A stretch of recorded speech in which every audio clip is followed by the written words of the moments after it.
Hello hello hello everyone. तो आप देख सकते हैं कि आज हमारा है आज से हमारा जो डिजिट है वो 3 डिजिट से सेकेंड डिजिट में आ गया और ये देख के हार्ट बीट तो बढ़ गया एंड ऑब्वियसली आज तो हार्ट बीट बढ़ गया कि हमारा 99 डे ओनली लेफ्ट। बट अगर सेकेंड डिजिट का हम बात करें, अगर सेकेंड डिजिट अगर हमारे रैंक में आ जाए तो उस दिन हमारा हार्ट बीट प्राउड से फील होके और we feel proudly. Let's see how we are just doing our हम जितना कर सकते हैं उतना कर रहे हैं। आगे we can't expect more but we have to just expect on our hard work and preparation. तो चलिए आज जो है हम नया यूनिट स्टार्ट करने हैं। नेटवर्क का जो हम PYQ अपलोड करते हैं उसमें आज हम अपलोड करेंगे 2YQ जो पोर्ट नेटवर्क है उसका PYQ में स्टार्ट कर रहे हैं। आज के क्वेश्चन नंबर 1 से क्वेश्चन नंबर 10 को डिस्कस करने वाले हैं। तो देखिए हमारा आप देख सकते हैं ये हमारा मेडिजी का बुक है जो कि मेरे लाइब्रेरी में अवेलेबल है। मैं वहाँ से PDF बना लेता हूँ जिस यूनिट का मुझे मैं जो पढ़ता हूँ उसका जो मुझे अपलोड करना होता है जस्ट फॉर माई कंसिस्टेंसी, तो वो मैं PDF बना लेता हूँ। एंड ये जो नोट्स बनाता हूँ उसका मैं ऑलरेडी एक PDF जहाँ एक टेलीग्राम चैनल है, लिंक दिया हुआ है, आप ज्वाइन कर सकते हैं और आपको मैं वहाँ पे PDF ही दे देता हूँ नोट्स का। और इसका मैं PDF नहीं दे सकता बिकॉज मेडिजी का कुछ अपना टर्म एंड कंडीशन है। तो मेडिजी का अगर बुक चाहिए तो आप बुक खरीद सकते हैं and you can go through the offline book. Okay, चलिए सबसे पहले हम क्वेश्चन नंबर 1 देखते हैं एंड उसको समझने की कोशिश करते हैं। देखिए सबसे पहले बोल रहा है कि हमारे पास 2 पोर्ट नेटवर्क जब भी आप पढ़े होंगे, जब लेक्चर्स पढ़ते होंगे, जब बैच पढ़े होंगे तो आप 2 पोर्ट नेटवर्क में then we have to use a notation. तो नोटेशन में क्या होता है जब रिलेशनशिप हमारा ये नोटेशन पूछ रहा है H1 और जब H पैरामीटर का नोटेशन पूछ रहा है। The twist in this question is reciprocal का पूछ रहा है। देखिए 2 होता है, एक रेसिप्रोकल होता है और सिमेट्री होता है। तो यहाँ पे हमने लिखा है कि रेसिप्रोसिटी के लिए H12 equal to minus H21 के बराबर होता है और सिमेट्री के लिए क्या होता है H11 H22 minus H21 equal to 1 होता है। तो यहाँ से एक क्वेश्चन से पूरा हमने आपको रेसिप्रोसिटी एंड सिमेट्री दोनों बताया। अब चलते हैं क्वेश्चन नंबर 2। क्वेश्चन नंबर 2 क्या कह रहा है, for 2 port network shown in the figure admittance matrix पूछ रहा है। तो एडमिटेंस इक्वल टू क्या होता है y इक्वल टू क्या होता है I अपन v अपन जो हम पढ़ते हैं ना z इक्वल टू क्या होता है I अपन v इक्वल टू IR। हाँ, v इक्वल टू IR होता है ना, एक मिनट, v इक्वल टू क्या होता है I इंटू R। तो R बराबर क्या हो जाएगा V अपन I होता है, सॉरी V अपन I। ये y इक्वल टू 1 उसका इम्पीडेंस का अपोजिट होता है। चलिए आगे हम देखते हैं, y से डिनोट करते हैं। तो इस क्वेश्चन को सॉल्व करने के लिए सबसे पहले हमने ये जो सर्किट दिया हुआ सर्किट को बनाया। सर्किट बनाने के बाद हम इसमें KCL का यूज़ करेंगे। जब आप KCL का यूज़ करोगे तो हमें I1 की वैल्यू फाइंड आउट करनी है। I1 इक्वल टू क्या हो जाएगा, यहाँ से V1, देखिए V1 अपन 10 हो जाएगा, V2 अपन भी 10 हो जाएगा।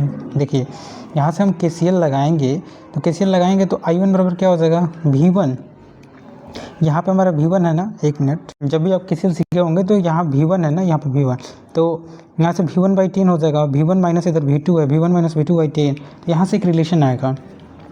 उसके बाद फिर I2 के लिए हम KCL लगाएंगे। I2 के लिए तो V2/10 हो जाएगा और फिर से V2 माइनस V1। देखिए यहाँ अगर हम V2 लिखते हैं और यहाँ पर V1 है तो V2 से हम नोटल लगा रहे हैं तो इधर जाएंगे तो V2 माइनस V1/10, यहाँ से एक और रिलेशन आया। दोनों रिलेशन में हमारा आप जानते होंगे कि Y जो हमारा 2 पोर्ट नेटवर्क में Y वाला होता है वो क्या होता है I अपन V। यहाँ पे I1 V1 होता है, I1 V1 equal to Y11 Y12 Y21 Y22 और यहाँ पे क्या होता है फिर से I2 और V2 होता है। तो ये सब चीज़ें आप पहले से जानते होंगे, तो जस्ट आपको कंपैरिजन करना है। यहाँ से उसी क्वेश्चन जो मैंने लिखा वहाँ से इसका कंपैरिजन किया तो y इक्वल टू हमारा इतना आ गया। यही हमें फाइंड आउट करना था, that's simple. Okay, 2 number question.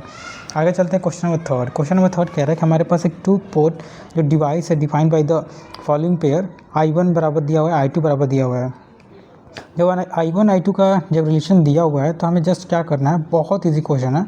तो हमें ये ये जो 3rd क्वेश्चन बोल रहा है I1 और I2 की वैल्यू दी हुई है, तो यहाँ से y इक्वल टू हम निकाल सकते हैं। देखिए y इक्वल टू हम निकाल सकते हैं, y इक्वल टू क्या आ जाएगा, ये आ जाएगा 2 1 1। यहाँ से जस्ट कंपेयर हमने किया है तो y की वैल्यू हमारी इतनी आ जाएगी। ठीक है, देखिए सेकंड क्वेश्चन थर्ड क्वेश्चन करने के लिए y11 इक्वल टू क्या हो जाएगा, i1 अपन v1। तो i1 की वैल्यू यहाँ से i1 upon v1 equal to क्या हो जाएगा, i1 अपन v1 यहाँ से हम करेंगे जब v2 0 होगा ये हमारा 2 आ जाएगा। तो ऐसे हमने y की वैल्यू निकाला, जब y की वैल्यू निकाला तो z बराबर क्या होता है, z बराबर होता है 1/y, होता है ना 1/y। तो यहाँ से हम जस्ट इसका इन्वर्स निकाल देंगे, इन्वर्स निकाल देंगे तो हमारा ऑप्शन नंबर देखिए इसे मैच कर लीजिए, ये 1 हो जाएगा, 1 -1 -1 -2, तो ये हमारा ऑप्शन नंबर बी हो जाएगा। इसके लिए प्रैक्टिस चाहिए, इसके लिए विदाउट पेन पेंसिल जो भी है, विदाउट आपके पास रफ नोटबुक का ये आप क्वेश्चन नहीं कर सकते विदाउट पेन। ओके, हमारे पास एक पैसिव 2 पोर्ट नेटवर्क है, स्टडी स्टेट कंडीशन में compare to input steady state output can never offer. तो for passive network 2 port network हमने लिखा है output power can be never greater than the input power. देखिए जब भी हमारा पैसिव नेटवर्क होता है, पैसिव नेटवर्क मीन्स क्या होता है, जो हमारा पावर कंज्यूम करे, जब पावर को कंज्यूम करेगा तो इसका जो यहाँ पे लिखा रहे ना कि never greater than the input value. Input power जैसे अगर हम 5 वोल्ट लगा रहे हैं और मान चलिए 5 वोल्ट, ठीक है, हम यहाँ पे पैसिव नेटवर्क लगा दिए पैसिव, तो यहाँ पे ऑब्वियसली लॉसेज होगा तो 4.5 हो जाएगा, 4 वोल्ट हो जाएगा, 3, तो यहाँ पे कम होगा। तो ये लिख रहा है कभी भी नेवर ग्रेटर देन, यहाँ पे लिख रहा है ना never greater than the input voltage. तो ये हमारा 4 नंबर क्वेश्चन हो जाएगा। और 5 नंबर क्वेश्चन की तरफ हम आगे बढ़ते हैं। देखिए 5 नंबर क्वेश्चन भी बहुत ईजी है। यहाँ पर दिया हुआ है 2 पोर्ट नेटवर्क हमारा दिया हुआ है, थोड़ा सा इसको हम कम करते हैं, ज़्यादा लग रहा है ना, 1 मिनट, यहाँ से कम होता है और यहाँ से ही तो कम होता है, 1 मिनट देखते हैं। या सो नाउ हमारे पास ये नेटवर्क दिया हुआ है, जब नेटवर्क दिया हुआ है तो हमें क्वेश्चन नेटवर्क दिया, नेटवर्क हम फिर बनाते हैं। नेटवर्क को बनाने के बाद हमसे मतलब E1 निकालेंगे, E1 इक्वल टू इक्वल निकालने के लिए इसमें KVL और इसमें KVL, दोनों में KVL लगाएंगे। तो KVL तो लगाना आप जानते होंगे, इधर से करंट हमारा I1, इधर से हमारा करंट I2 जा रही है, तो इसमें 2I1 + I2, तो E1 E2 की वैल्यू यहाँ से Z इक्वल टू निकल जाएगा, Z इक्वल टू निकल जाएगा। तो Z का इन्वर्स जस्ट हमने जैसे ऊपर वाले क्वेश्चन में निकाला वैसे हमारा इसमें एडमिटेंस मैट्रिक्स पूछ रहा है, तो एडमिटेंस मैट्रिक्स हम निकाल लेंगे। ठीक है, बहुत ही सुंदर, बहुत ही अच्छा क्वेश्चन था हमारा क्वेश्चन नंबर 5। क्वेश्चन नंबर 5 भी हमने निकाला। क्वेश्चन नंबर 5 के बाद हम क्वेश्चन नंबर 6 चलते हैं। देखिए सब क्वेश्चन एक दूसरे से रिलेट कर रहे हैं, तो बहुत ही अच्छा क्वेश्चन है। क्वेश्चन नंबर 6 हमारा क्या कह रहा है, क्वेश्चन नंबर 6 में भी कह रहा है कि हमारे पास एज पैरामीटर है। एज पैरामीटर ऑलरेडी इसने दिया हुआ है कि V1 I2, हम V1 में लिख रहे हैं, V1 I2 इक्वल टू हमारा क्या है, दिया है H11 H12 H21 और H22 इक्वल टू हमारा दिया हुआ है ये I1 और V2 दिया हुआ है। तो इसी मतलब सीक्वेंस में हमें H पैरामीटर फाइंड करना है। तो H पैरामीटर फाइंड करने के लिए हमारे पास ये नेटवर्क है, तो यहाँ पे देख सकते हो ये हमारा जो है पाई मॉडल में दिया हुआ है ना, पाई मॉडल। तो पाई मॉडल में है तो मतलब ये डेल्टा में भी कह सकते हो, तो इसको स्टार में हम कन्वर्ट कर देंगे। स्टार में कन्वर्ट करने के लिए आप जानते होंगे फार्मूला, डेल्टा से स्टार में कन्वर्ट करने के लिए सबसे पहले हम क्या करते हैं, जैसे ये डेल्टा में दिया हुआ है, जैसे हम समझा दे रहे हैं आपको, ये डेल्टा में दिया हुआ है। ठीक है, 1 मिनट थोड़ा सा और अच्छे से समझाते हैं ताकि मेरा भी कंसेप्ट क्लियर हो। ये डेल्टा में दिया हुआ है, ठीक है ना, ये हमारा डेल्टा इक्वेशन है, डेल्टा में दिया हुआ है। मान लीजिए R1 हो गया, R2 हो गया, R3 दिया हुआ है। हमें जब भी स्टार में फाइंड करना होता है तो एक हमने स्टार में फाइंड किया, करने के लिए हम क्या करते हैं, इन दोनों का मल्टीप्लिकेशन, जैसा हमें ये वाला ब्रांच फाइंड करना है, इन दोनों का मल्टीप्लिकेशन और इन तीनों का सम हो जाएगा। इन तीनों का सम जब मान के चलिए जब भी ऐसे फॉर्म में होता है, जब भी ऐसे फॉर्म में होता है तो इन तीनों का सम होगा, तो नीचे इन तीनों का सम हो गया और इन दोनों का मल्टीप्लिकेशन हो गया। तो इस तरह से जब भी डेल्टा से हमें स्टार फाइंड करना होता है तो हम मतलब ये कन्वर्जन फार्मूला लगाते हैं। तो प्लीज़ याद रखिए कि जब भी ये हमारा डेल्टा फॉर्म है ना, डेल्टा, ये हमारा डेल्टा है, डेल्टा से हमें स्टार फाइंड करना होगा तो ये तीनों का सम होगा और इन दोनों मतलब इधर हमें निकालना होगा तो इन दोनों का मल्टीप्लिकेशन, इन दोनों का सम। तो इस तरह से आप फार्मूला को याद रख सकते हैं। तो आप जस्ट इसके बाद मतलब इस डेल्टा फॉर्म को स्टार फॉर्म में चेंज करेंगे। स्टार फॉर्म में चेंज करने के बाद फिर से आपका नेटवर्क जो है ऐसे फॉर्म हो जाएगा, ऐसे फॉर्म हो जाएगा। फिर आप इसमें KVL लगाओगे, KVL लगाने के बाद जस्ट I1 I2 की वैल्यू फाइंड करोगे और हमसे लास्ट में H11 पूछ रहा है, H12 पूछ रहा है। देखिए इस क्वेश्चन में H12 पूछ रहा है, तो H12 बराबर क्या है, ऊपर दिया हुआ है, देखो ऊपर हमारा H12 के लिए क्या हो जाएगा, यहाँ पे E1 अपन मतलब H12 क्या हो जाएगा, H12 E1/E2 हो जाएगा, H12 इक्वल टू E1/E2। तो E1 की वैल्यू हमने निकाला, E2 की वैल्यू निकाला, दोनों का रेशियो निकाल देंगे, 0.025 हमारा आंसर आ जाएगा। तो इस तरह से हमने क्वेश्चन नंबर 6 को भी देखा, थोड़ा सा ट्रिकी है लेकिन बहुत ईजी है। अब क्वेश्चन नंबर हम 7 चलते हैं। क्वेश्चन नंबर 7 हमसे कह रहा है कि हमारा पास जेड दिया हुआ है, जेड जो मतलब क्या बोलते हैं, जेड पोर्ट नेटवर्क दिया हुआ है और हमसे क्या पूछ रहा है, Y22 पूछ रहा है। तो इसलिए Y इन्वर्स निकालेंगे, जैसे Y इन्वर्स निकाले, Y22 पूछ रहा है 0.9 अपन, ये हमारा 0.5 है। इससे इजी क्या ही हो सकता है, 1.8, इससे इजी क्या हो सकता है। लेकिन 2004 और और 26 में ज़मीन आसमान का फ़र्क है, मतलब 21 साल बाद ऑब्वियसली लेवल तो बढ़ेगा ही। उसके बाद हम क्वेश्चन नंबर 8 की तरफ आते हैं। क्वेश्चन नंबर 8 में हमारे पास ये मतलब ये पोर्ट दिया हुआ है, और हमसे क्या पूछ रहा है, हम इसमें केवीएल लगाएंगे। पहले इसमें केवीएल लगाएंगे, फिर इधर केवीएल लगाएंगे। केवीएल लगाने के लिए हम V1 निकालेंगे और V2 निकालेंगे। V1 V2 से एक रिलेशन आ जाएगा, जैसे Z हम निकालेंगे और वही हमसे Z की वैल्यू, मतलब Z पोर्ट नेटवर्क पूछ रहा था, Z पोर्ट हम निकाल लेंगे। दैट सिंपल, इससे ईजी फिर कुछ नहीं हो सकता। क्वेश्चन नंबर 8 भी हमने किया। अब चलते हैं क्वेश्चन नंबर 9। क्वेश्चन नंबर 9 हमसे क्या कह रहा है, क्वेश्चन नंबर 9 में हमसे बोल रहा है कि हमारे पास ये नेटवर्क दिया हुआ है, ठीक है। देखो हमारे पास क्वेश्चन नंबर 9 में ये नेटवर्क दिया हुआ है, Z1 दिया हुआ है और यहाँ पे Z2 दिया हुआ है, ठीक है। और हमसे पूछ रहा है Z2 की वैल्यू। Z2 की वैल्यू पूछने के लिए सबसे पहले ABCD पैरामीटर, देखिए ABCD यहाँ पे बोला है ना, ABCD पैरामीटर आर ऑब्टेन। और इस ABCD पैरामीटर के लिए V1/I1 equal to ABCD V1 और -I2 होता है। याद रखिएगा, यहाँ पे थोड़ा मैं डार्क फिर से कर रहा हूँ, -I2 होता है। और V2 निकालने के लिए हम क्या करेंगे, हम इसमें भी केवीएल लगाएंगे। केवीएल लगाएंगे तो V2 equal to Z I1 + I2, इधर से I1 आ रहा है, इधर से I2, तो V2 हमने निकाला। V2 निकालने के बाद हम क्या करेंगे, I2 इक्वल टू 0 रखेंगे, तो यहाँ पे हमारा C पैरामीटर निकल जाएगा। C पैरामीटर निकल गया, C पैरामीटर निकल गया। उसके बाद V2 equal to Z2 × I1, फिर से Z2 बराबर V1/I1 हम निकालेंगे, जो यहाँ I2 इक्वल टू 0 हो जाएगा। फिर Z2 इक्वल टू निकालेंगे। Z2 अगर हमें निकालना है, देखो हमने C पैरामीटर निकाला, फिर V2 निकाला। V2 निकालने के लिए V2 इक्वल टू जानते होंगे, Z2 इंटू क्या होता है, हमारा I1 होगा, ठीक है। Z2 into I1, V2 equal to हमने निकाला, फिर से Z2 इक्वल टू निकाला, फिर Z2 इक्वल टू V2/I1 होगा, जहाँ I2 इक्वल टू 0, तो 1/C, ये 1/C के बराबर हो जाएगा ना। और हमारी C की वैल्यू दी हुई है, देखिए हमारी इसमें 1/C और C की मतलब ये Z बराबर इतना होगा ना, तो 1/Z की मतलब यहाँ पे वैल्यू दी हुई है। ये यहाँ पे C की वैल्यू दी हुई है, यही थोड़ा सा बस इसमें ट्रिक लगाना, और C की इन्वर्स कर देंगे तो हमारा Z2 निकल जाएगा। और Z2 पूछ रहा था, ठीक है। थोड़ा सा इस क्वेश्चन में टिक कर लीजिए कि क्वेश्चन के एक बार और क्वेश्चन जब कर लेंगे तो आपका ये कंसेप्ट क्लियर है। Z2 इक्वल टू 1/C के बराबर होगा। जब 1/C के बराबर होगा, C की वैल्यू दी हुई है, जस्ट इसको रेसिप्रोकेट कर देंगे, हमारा आंसर आ जाएगा। अब लास्ट क्वेश्चन आज का हम चलते हैं। हमारे पास एक नेटवर्क दिया हुआ है, ठीक है।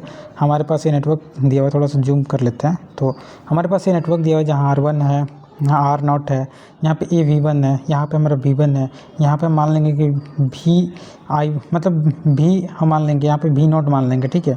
उसके बाद आउटपुट वोल्टेज, इनपुट वोल्टेज और आउटपुट इम्पीडेंस, यहाँ से मतलब यहाँ पे ये जो है, यहाँ पे देख सकते हो, मतलब ये यहाँ पे AV1 हमारा दिया हुआ है। AV1 मतलब इनपुट अपन आउटपुट दिया हुआ है, और इसकी वैल्यू हमारी मतलब A की वैल्यू हमारी दी हुई है। जब A की वैल्यू दी हुई है, V1 की वैल्यू हमारी, V1 की भी वैल्यू देख सकते हैं यहाँ पे। देखिए यहाँ पे ट्रिक ये है कि V की वैल्यू यहाँ पे दी हुई है। V की वैल्यू हमारे माइक्रो में दी हुई है। माइक्रो में क्या होता है, 10⁻⁻⁶, और ये हमारा 10⁻⁶ दिया हुआ है। इन दोनों का मल्टीप्लिकेशन करेंगे तो ये जो हमारा AV1 है, AV1 कितना आ जाएगा, 1 वोल्ट। तो input impedance equal to Z equal to VDC/IC हो जाएगा, Z इक्वल टू V/I। तो just loop not take close, I0 equal to 0, ठीक है। तो यहाँ पे I0 इक्वल टू 0 हो जाएगा। तो यहाँ पे देख सकते हो, ये हमारा I और I है, ठीक है। यहाँ पे आप देख सकते हो, ये हमारा I स्मॉल I, और ये जो है हमारा लूप जो है क्लोज नहीं है, तो इसकी वैल्यू 0 हो जाएगी। तो हमारी Z की वैल्यू क्या हो जाएगी, यहाँ पे I और मतलब I की वैल्यू 0 रखो, Z की वैल्यू इन्फिनाइट हो जाएगी। To close output Z need to be connected, ठीक है। कनेक्ट करेंगे तो VDC से हमें कनेक्ट करना पड़ेगा, और VDC से कनेक्ट करेंगे तो Z0 इक्वल टू VDC/I0, और यहाँ पे VDC इक्वल टू क्या हो जाएगा, IR0। यहाँ VDC बराबर क्या हो जाएगा, I इंटू R0, ये हमारा I into R0, I into R0 और प्लस AV1, इसके बराबर आ जाएगा हमारा जो Z0 है।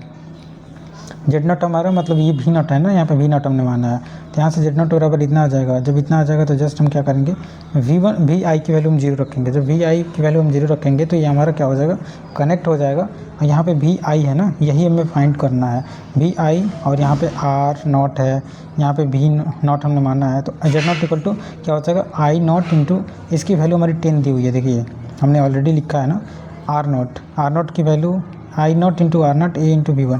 A की वैल्यू हमारी कितनी है, A की वैल्यू ऑलरेडी हमने मतलब यहाँ से देख सकते हैं हमने निकाला हुआ है, ठीक है। तो यहाँ V और I की वैल्यू 0 कैसे ली है, पहली बार मेरे को समझ में नहीं आया, लेकिन मैं कोशिश करूँगा कि आपको अगली बार में समझाने की कोशिश करूँ। तो यहाँ से इसकी वैल्यू जैसे हम 0 रखेंगे, I0 A की वैल्यू जो आ रही है 10 आ रही है, ठीक है, हमने निकाला हुआ है। तो जस्ट वैल्यू हम रखेंगे आई नॉट साइन नॉट कैंसिल होगा तो हमारी जेड नॉट की वैल्यू 10 आ जाएगी। जब जेड नॉट की वैल्यू 10 आ जाएगी तो जेड पी और जेड नॉट की वैल्यू पूछ रहा है, तो हमारा एक इनफाइनाइट आ गया और एक हमारा 10 आ गया। देखिए जेड नॉट की वैल्यू यहाँ से देखो ना, जेड नॉट की वैल्यू हमारी कितनी आ गई, 10 आ गई, और जेड पी हमने इनफाइनाइट निकाल के यहाँ पे देखिए जेड पी मतलब जेड आई जो है हमारा इनफाइनाइट निकाल कर रखा है। तो इस तरह से हम क्वेश्चन नंबर 10 तक समझाने की पूरा कोशिश किया। देखिए पहली बार मैं खुद मैं ही कन्फ्यूज़ कभी कभी रहता हूँ, तो पहली बार पढ़ता हूँ एज ए स्टूडेंट, मैं आपको समझाने की कोशिश करता हूँ। पहली बार में कोई भी चीज़ में आप महारत हासिल नहीं कर सकते, लेकिन हाँ मैं कोशिश करूँगा कि जब सेकंड टाइम आऊँ तो बिल्कुल क्वेश्चन के साथ आऊँ और एक एक आंसर के लाइन बाय लाइन आपको समझाने की कोशिश करूँ, जिससे मेरा कंसेप्ट डेवलप होगा। और कहीं ना कहीं जब मैं ऐसे हेल्प करूँगा तो आने वाले दिनों में हमारे जूनियर्स को भी हेल्प होगा। तो वीडियो को देखें, थैंक यू।